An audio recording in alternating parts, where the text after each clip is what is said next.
Hello बच्चों, तो आओ प्रश्न को देखते हैं। दी गई आकृति में ओ केंद्र के दो सकेंद्री वृत्तों की त्रिज्याएं 21 सेंटीमीटर और 42 सेंटीमीटर है। कोण ए ओ बी बराबर 60 डिग्री है, तो छायांकित भाग का हमें क्षेत्रफल ज्ञात करना है।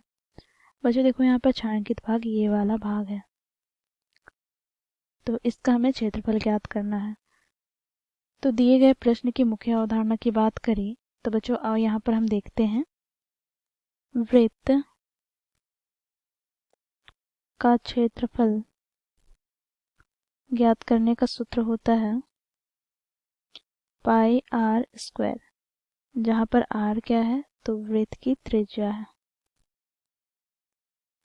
तो इस मुख्य अवधारणा की सहायता से हम दिए गए प्रश्न को हल करेंगे। बच्चों देखो, यहाँ पर क्योंकि हमें वृत्त की बाहरी त्रिज्या जिसे हम कैपिटल आर से प्रदर्शित करेंगे, यह हमें कितना दे रखा है, तो देखो बाहरी त्रिज्या हमें दे रखा है 42 सेंटीमीटर तथा आंतरिक त्रिज्या की बात करें जिसे हम स्मॉल आर से प्रदर्शित करेंगे, तो ये हमें क्या दे रखा है। तो बच्चों देखो, यहाँ पर आंतरिक त्रिज्या क्या है, तो ये वाला भाग, ये वाली त्रिज्या। तो इससे बच्चों हम स्मॉल आर से प्रदर्शित करते हैं जो कि 21 सेंटीमीटर है।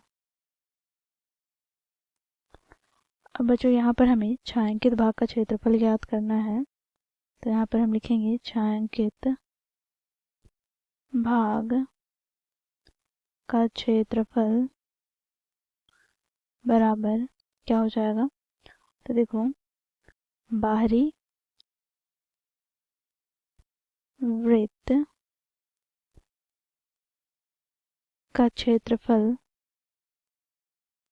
माइनस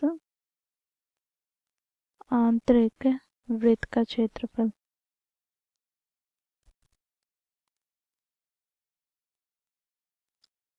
तो यहाँ से हमें प्राप्त हो जाएगा बाहरी वृत्त का क्षेत्रफल से पाई कैपिटल आर का स्क्वायर माइनस आंतरिक वृत्त का क्षेत्रफल प्राप्त हो जाएगा पाई स्मॉल आर का स्क्वायर।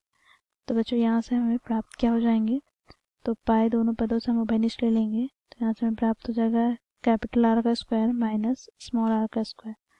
अब बच्चों देखो यहाँ से पाई, बच्चों देखो R square minus small R का स्क्वायर है, तो बच्चों यहाँ पर हम एक सूत्र जानते हैं, यदि ए स्क्वायर माइनस बी स्क्वायर हो तो बच्चों ये बराबर होता है ए माइनस बी गुनी ए प्लस बी के। तो यहाँ से हमें प्राप्त हो जाएगा capital R plus small R गुनी capital R minus small are.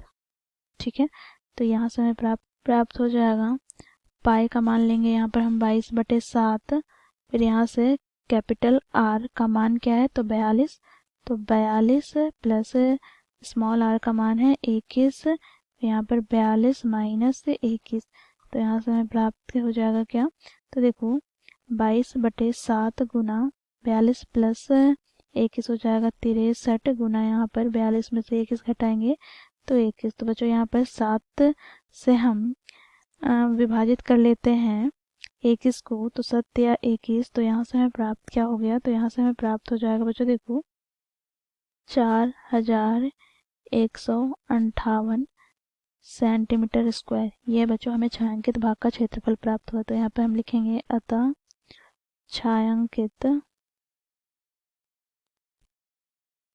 भाग का क्षेत्रफल बराबर 4158 सेंटीमीटर स्क्वायर, अर्थात ये वाला भाग का हम लोगों ने क्षेत्रफल ज्ञात कर लिया 4158 सेंटीमीटर स्क्वायर। तो इस प्रकार बच्चों हम लोगों ने मुख्य अवधारणा की सहायता से दिए गए प्रश्न को हल किया। आशा करती हूँ आप लोगों को यह प्रश्न समझ में आया होगा। धन्यवाद।